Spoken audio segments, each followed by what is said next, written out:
Okay, kompleto dyan yung family. Okay, next, our candidate number 5. Correct. Sige, Kiai. Hi. How are you? It's okay.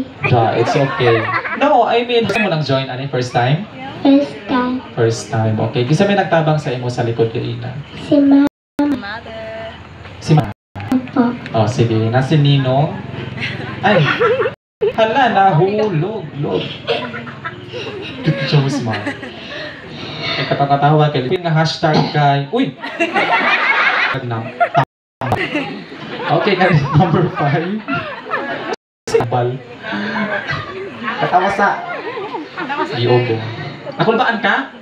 Wala. Ana dyan wala. Oh, ana dyan. Wala. Hashtag mahinahon. Hashtag mahinahon na ang ibig sabihin po nito ay mapayapa, kalmado.